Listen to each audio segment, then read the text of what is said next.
Trigonometric equations, त्रिकोणमितीय समीकरण। The equations which involve trigonometric functions are called trigonometric equation. तो जिन समीकरणों में ट्रिग्नोमेट्रिक फंक्शन शामिल हों वे ट्रिग्नोमेट्रिक इक्वेशन कहलाते हैं। जैसे example sine x is equal to 1/2, तो ये एक इक्वेशन है, समीकरण है, बराबर का चिन्ह दिया हुआ है इक्वल का, तो इसको इक्वेशन कहेंगे, समीकरण। और इसमें साइन एक्स जो है ट्रिग्नोमेट्रिक फंक्शन है, इसका वैल्यू एक्स पर डिपेंड करेगा। एक्स यहाँ पर एंगल है जो कि अननोन है, अज्ञात है, तो एक्स का वैल्यू रखेंगे तो साइन एक्स का वैल्यू निकलेगा। तो यहाँ पर हम लोग कह सकते हैं कि साइन एक्स जो है ये ट्रिग्नोमेट्रिक फंक्शन है, और जिस इक्वेशन में ट्रिग्नोमेट्रिक फंक्शन शामिल रहता है उसको ट्रिग्नोमेट्रिक इक्वेशन कहते हैं। तो ये एक ट्रिग्नोमेट्रिक इक्वेशन हो गया, सिंपल ट्रिग्नोमेट्रिक इक्वेशन ही है। Solution of a trigonometric equation, एक ट्रिग्नोमेट्रिक इक्वेशन का हल। The value of unknown angle of trigonometric function which satisfies the equation is called a solution of the trigonometric equation। तो जो unknown angle है, जैसे यहाँ x है, तो उसका जो वैल्यू इस इक्वेशन को सेटिस्फाई करे, संतुष्ट करे, तो उसको कहेंगे कि इस ट्रिग्नोमेट्रिक इक्वेशन का सॉल्यूशन है, हल है। जैसे x के जगह 30 डिग्री रख दिया जाए तो साइन 30 डिग्री का वैल्यू भी होता है 1/2। तो 30 डिग्री रखने पर इधर भी 1/2, इधर भी 1/2, LHS RHS इक्वल हो जाएगा। मतलब कि 30 डिग्री इस इक्वेशन को सेटिस्फाई कर रहा है। तो x का वैल्यू जो 30 डिग्री इसको सेटिस्फाई कर रहा है, तो 30 डिग्री इस इक्वेशन का एक सॉल्यूशन हो गया। प्रिंसिपल सॉल्यूशन, मुख्य हल। The solution of a trigonometric equation for which x greater than or equal to 0 but less than 2 pi are called its principal solution।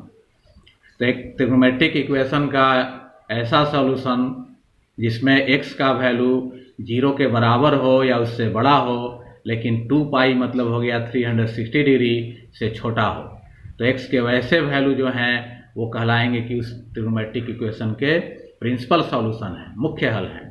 जैसे हम लोग देखते हैं कि यहाँ x का वैल्यू 30 डिग्री रखने पर इसको सेटिस्फाई कर रहा है, तो 30 डिग्री इसका प्रिंसिपल सॉल्यूशन हो गया।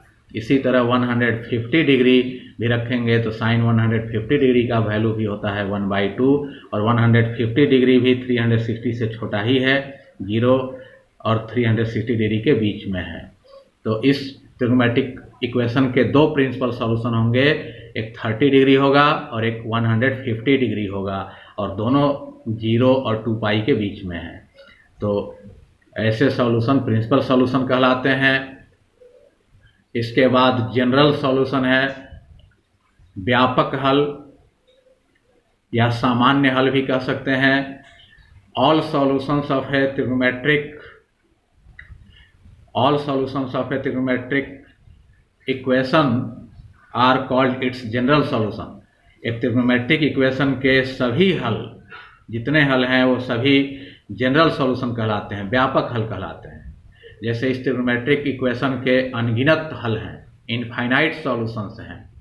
30 डिग्री भी इसका सॉल्यूशन है, सेटिस्फाई करेगा, 150 डिग्री भी करेगा, 360 डिग्री में 30 डिग्री ऐड कर दें तो 390 डिग्री भी इसको सेटिस्फाई करेगा, 720 डिग्री में भी 30 डिग्री अगर ऐड कर दें तो 750 डिग्री भी इसको सेटिस्फाई करेगा। इस मतलब 360 डिग्री में किसी इंटीजर से मल्टीप्लाई करके उसमें 30 डिग्री ऐड कर दिया जाए तो सब इसको सेटिस्फाई करेगा।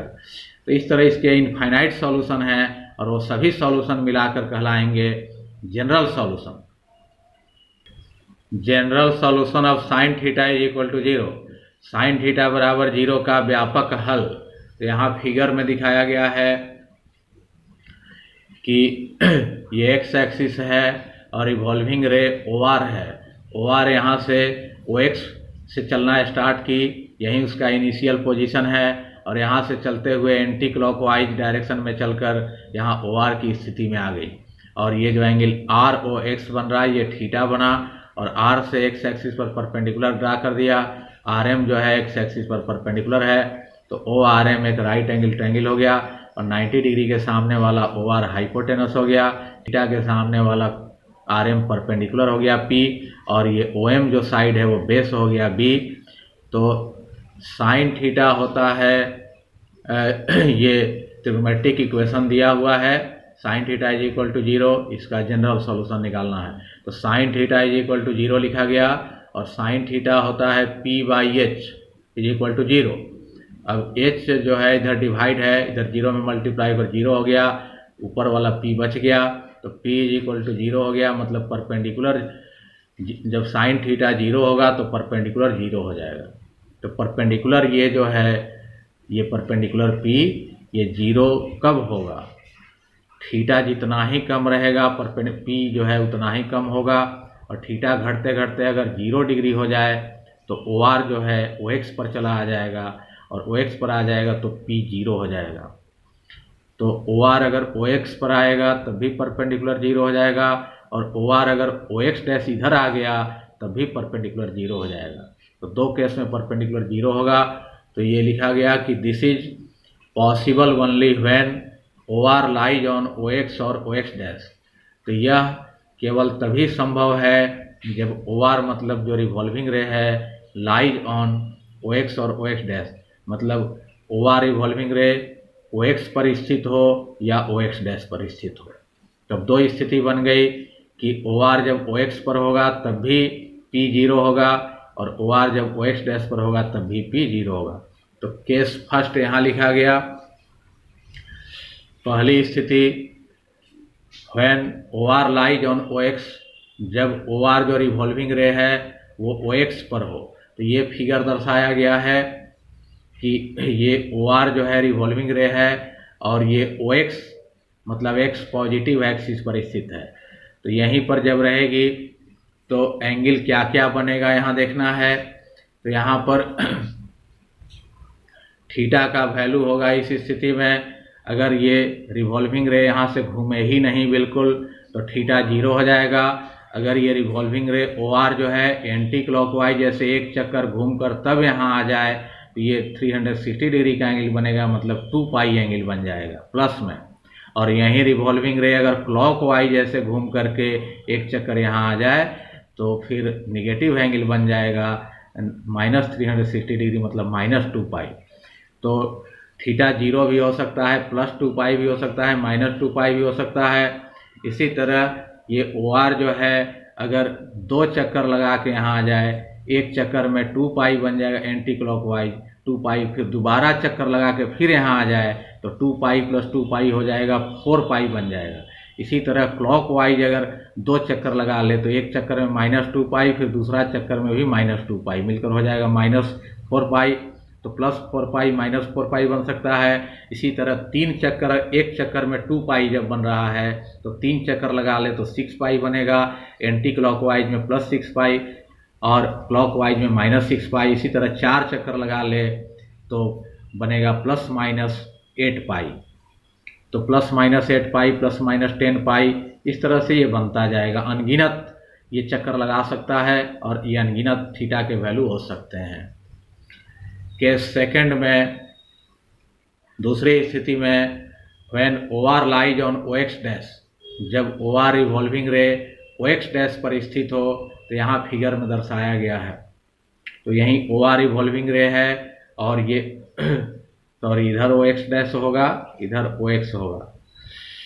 तो हाँ, इधर जो है OX हो गया, इधर हो गया OX डैश। उधर X पॉजिटिव एक्सिस होता है, इधर X निगेटिव होता है। तो यहीं ओ आर जो है रिवॉल्विंग रे यहाँ OX डैश पर है, तब भी परपेंडिकुलर 0 होगा। तो केस सेकंड में वही लिखा गया कि when O R lies on OX dash. तो थीटा एंगल क्या क्या हो सकता है यहाँ पर। तो ऐसा हो सकता है कि ये रिवॉल्विंग रे ओ आर जो है वो हमेशा यहीं से OX से घूमना शुरू करती है। तो OX से अगर घूमे और एंटी क्लॉकवाइज घूम के यहाँ आ जाए तो ये पाई बनेगा, 180 डिग्री पॉजिटिव एंगल बनेगा। और अगर यहाँ से क्लॉकवाइज घूम के यहाँ आ जाए तो ये निगेटिव एंगल बनेगा, -पाई। तो +पाई भी बन सकता है, -पाई भी बन सकता है। तो थीटा हो जाएगा प्लस पाई या माइनस पाई, या अगर ये रिवॉल्विंग रे पूरा यहाँ से चल के एंटी क्लॉकवाइज एक चक्कर घूम जाए तो एक चक्कर में 2 पाई और फिर यहाँ आ जाए तो 2 पाई प्लस पाई हो जाएगा 3 पाई बनेगा, प्लस 3 पाई। उसी तरह अगर क्लॉकवाइज एक चक्कर घूम जाए तो -2 पाई और फिर यहाँ आ जाए तो -2 पाई माइनस पाई मिलकर -3 पाई, तो प्लस -3 पाई। इसी तरह एक चक्कर और घूमे, एक चक्कर में 2 पाई और बढ़ जाएगा तो +-3 पाई से बढ़कर +-5 पाई, फिर एक चक्कर और घूम जाए तो 2 पाई और इसमें बढ़ जाएगा तो हो जाएगा +-7 पाई, फिर +-9 पाई। इस तरह से अनगिनत एंगल बन सकते हैं। तो थीटा के हम लोग देखते हैं कि थीटा के ये सब भी अनगिनत वैल्यू हैं, थीटा की ये सब भी अनगिनत वैल्यू हैं। कंबाइनिंग बोथ केसेज, दोनों स्थितियों को मिलाने पर, संयुक्त करने पर, तो कंबाइन अगर कर दें दोनों को तो थीटा का वैल्यू दोनों में से लिखेंगे तो थीटा का वैल्यू 0 भी है, थीटा का वैल्यू +- पाई भी है, थीटा का वैल्यू +-2 पाई भी है, +-3 पाई भी है, +-4 पाई, +-5 पाई, +-6 पाई भी लिख सकते हैं, प्लस यहाँ से 7 पाई भी लिख सकते हैं, अनगिनत लिख सकते हैं थीटा के वैल्यू। तो ये सब अनगिनत वैल्यू हैं। इनको अगर फार्मूलेट करें, सूत्रबद्ध करें तो थीटा को लिख सकते हैं n pi, n belongs to i, मतलब n जो है i होता है इंटीजर का सेट, तो इंटीजर से ही हैं, 0 भी इंटीजर है, +-1, +-2, +-3, +-4, +-5 अनगिनत इंटीजर्स हैं। तो n इसी सेट का मेंबर है, मतलब n का वैल्यू यही सब होगा। तो n का वैल्यू अगर 0 रख दिया जाए यहाँ तो 0 हो जाएगा, तो थीटा का वैल्यू 0 भी हो जाएगा। +-1 रख दिया जाए यहाँ तो हो जाएगा +-पाई, +-2 रख दिया जाए तो हो जाएगा +-2 पाई, +-3 रख दिया जाए तो +-3 पाई। तो यहाँ n का वैल्यू अनगिनत इंटीजर रखते जाएंगे और थीटा के अनगिनत वैल्यू इससे मिलता जाएगा। तो यही इसमें अनगिनत सॉल्यूशन है, इनफाइनाइट सॉल्यूशन इसमें है, फॉर्मुलेट किया हुआ है। तो इसी को कहेंगे कि यह जो है जनरल सॉल्यूशन हो गया उस ट्रिग्नोमेट्रिक इक्वेशन का, कि वो इक्वेशन था sin θ = 0। तो sin θ = 0 अगर रहे तो उसका जनरल सॉल्यूशन हम लोग यही लिखेंगे, θ = n pi. General solution of cos θ = 0, cos θ बराबर 0 का व्यापक हल। तो cos θ = 0 ये ट्रिग्नोमेट्रिक इक्वेशन है, और cos θ होता है b/h, और h जाकर 0 मल्टीप्लाई हो गया, 0 हो गया, तो b = 0 हो गया। तो बेस 0 होगा, तो बेस 0 कब कब होगा, तो यहाँ इस फिगर में हम लोग देखते हैं कि यहाँ पर ये बेस 0 कब होगा। तो ये जैसे जैसे रिवॉल्विंग रे ऊपर जाएगा वैसे वैसे ये बेस कम होता जाएगा, और ये रिवॉल्विंग रे अगर चला जाए y पर, y पॉजिटिव एक्सिस पर, ये बेस घटते घटते 0 हो जाएगा। या रिवॉल्विंग रे फिर आ जाए नेगेटिव y एक्सिस पर नीचे, तब भी बेस 0 होगा। तो ये रिवॉल्विंग रे OR जो है या तो y पर रहे या y डैश पर रहे तो बेस 0 होगा। तो यहाँ पर हम लोग लिख सकते हैं कि this is possible only when, यह केवल तभी संभव है, OR लाइज ऑन y और y डैश। OR जो रिवॉल्विंग रे है वो या तो y पर हो या y डैश पर हो। तो दो केस यहाँ बनता है। केस फर्स्ट में when OR lies on OI, जब OR जो है रिवॉल्विंग रे OI पर स्थित हो। तो यहाँ फिगर में दर्शाया गया है कि यही OI है, y एक्सिस, तो यहाँ OX से, यहाँ से रिवॉल्विंग रे अगर चले, यहीं से हमेशा चलना शुरू करती है, और एंटी क्लॉकवाइज चल के यहाँ आ जाए, इस स्थिति में तो बेस 0 हो जाएगा। तो इस स्थिति में आएगी तो कौन कौन से एंगल बन सकते हैं, तो हो सकता है कि यहाँ से चल के यहाँ जस्ट आ जाए एंटी क्लॉकवाइज चल के, तो ये जो एंगल बनेगा π/2 बनेगा, तो थीटा का वैल्यू π/2 हो जाएगा। या फिर देखते हैं कि अगर यहाँ से एंटी क्लॉकवाइज ही चल के एक चक्कर लगा ले तो 2 पाई हो जाएगा, और फिर वहाँ आ जाए तो 2 पाई में π/2 ऐड करेंगे तो हो जाएगा 5 π/2 हो जाएगा। फिर एक चक्कर और अगर बढ़ा दे तो एक चक्कर में फिर 2 पाई बढ़ जाएगा एंटी क्लॉकवाइज, तो इसमें 2 पाई ऐड करेंगे तो हो जाएगा 9 π/2। फिर एक एक चक्कर बढ़ाता जाए तो फिर इसमें 2 पाई ऐड करेंगे तो हो जाएगा 11 π/2। फिर 2 पाई इसमें ऐड करेंगे तो ऊपर 4 बढ़ जाएगा तो हो जाएगा 15 π/2, फिर हो जाएगा 19 π/2। इस तरह से अनगिनत थीटा के एंगल, थीटा के वैल्यू हो सकते हैं। अगर एंटी क्लॉकवाइज घूमे तब। अगर क्लॉकवाइज घूमकर वहाँ अगर जाए रिवॉल्विंग रे, तो क्लॉकवाइज घूम के यहाँ जाए तो ये जो एंगल बनेगा 200 निगेटिव बनेगा, -270 डिग्री, जिसको रेडियन में लिख सकते हैं -3π/2। तो थीटा का वैल्यू -3π/2 होगा। और ऐसा भी हो सकता है कि रिवॉल्विंग रे क्लॉकवाइज एक चक्कर पूरा घूम जाए तो -2π एंगल बनेगा और फिर वहाँ जाए तो -2π इसमें ऐड हो जाएगा, -3π/2 में -2π ऐड करेंगे तो हो जाएगा -7π/2। फिर एक चक्कर और क्लॉकवाइज घूम जाए तो फिर इसमें -2π ऐड हो जाएगा तो हो जाएगा -11π/2। फिर एक चक्कर अगर क्लॉकवाइज और घूम जाए तो फिर -2π इसमें ऐड होगा, इसमें हो जाएगा -15π/2। इस तरह से तो अनगिनत एंगल बनेंगे, थीटा के अनगिनत वैल्यू हो सकते हैं। केस सेकंड में देखते हैं कि when OR lies on Y dash, जब रिवॉल्विंग रे वाई डैश पर स्थित हो, तो यहाँ पर दिखाया गया है इस फिगर में कि यही OR है रिवॉल्विंग रे जो कि वाई डैश पर है। तो अब ये वाई डैश पर कैसे कैसे पहुँच सकती है, तो ऐसा हो सकता है कि यहाँ से हमेशा यहाँ से चलना शुरू करती है, OX से घूमना शुरू करती है। तो यहाँ से अगर एंटी क्लॉकवाइज घूम करके यहाँ आ जाए तो ये 270 डिग्री का एंगल बनेगा, जिसको रेडियन में 3π/2 लिख सकते हैं। तो थीटा का वैल्यू होगा 3π/2। और फिर ऐसा हो सकता है कि रिवॉल्विंग रे एंटी क्लॉकवाइज एक चक्कर घूम जाए और घूम के दूसरे चक्कर में यहाँ आ जाए तो एक चक्कर में 2π और 2π में ये जो ऐड हो जाएगा 3π/2। तो 3π/2 में 2π ऐड करेंगे तो होगा 7π/2। फिर एक चक्कर और एंटी क्लॉकवाइज घूम जाए तो फिर 2π बढ़ जाएगा तो हो जाएगा 11π/2। फिर एक चक्कर और अगर एंटी क्लॉकवाइज घूम जाए तो फिर 2π ऐड हो जाएगा, इसमें हो जाएगा 15π/2। इस तरफ इसमें भी फिर एक चक्कर घूम जाए तो 2π ऐड होकर के हो जाएगा 19π/2। इस तरह से थीटा के अनगिनत वैल्यू होंगे, अनगिनत चक्कर वो लगा सकती है। और ऐसा भी हो सकता है कि यहाँ पर वाई डैश पर ऐसे भी आ सकती है, यहाँ से क्लॉकवाइज घूम के यहाँ आ जाए तो क्लॉकवाइज घूमेगी तो निगेटिव एंगल बनेगा और ये 90 डिग्री का एंगल है, इसको -π/2 कहेंगे। तो थीटा का वैल्यू -π/2 हो सकता है। या ऐसा भी हो सकता है कि क्लॉकवाइज पहले एक चक्कर घूम जाए, एक चक्कर में -2π और तब यहाँ आए तो इसमें -2π ऐड हो जाएगा, इसमें -2π ऐड करेंगे तो होगा -5π/2। फिर एक चक्कर क्लॉकवाइज और बढ़ जाए तो इसमें फिर -2π ऐड होकर के हो जाएगा -9π/2। फिर एक चक्कर और क्लॉकवाइज घूम जाए तो -2π ऐड होकर -13π/2। इस तरह से अनगिनत एंगल थीटा के ये बनेंगे, वैल्यू होंगे। फिर कंबाइनिंग बोथ केसेज, दोनों स्थितियों को मिलाने पर, तो फर्स्ट केस में हम लोग देखे थे कि थीटा के ये सब वैल्यू थे और सेकंड केस में इतने वैल्यू निकले हैं, तो सब थीटा के सब वैल्यू होंगे। तो सबको मिला दिया, मिलाकर लिख दिया। तो थीटा का वैल्यू इसमें +π/2 है तो इसमें -π/2 है, तो प्लस माइनस दोनों दे दिया, +-π/2। इसमें +3π/2 है तो उसमें -3π/2 है, तो दोनों मिलाकर हो गया +-3π/2। इसमें +5π/2 है, इसमें -5π/2 है, तो दोनों को मिलाकर +-5π/2। इसमें 7π/2 है, इसमें -7π/2 है, दोनों मिलाकर +-7π/2। इसमें +9π/2 है, इसमें -9π/2 है। तो ये सब अनगिनत थीटा के ये सब वैल्यू होंगे।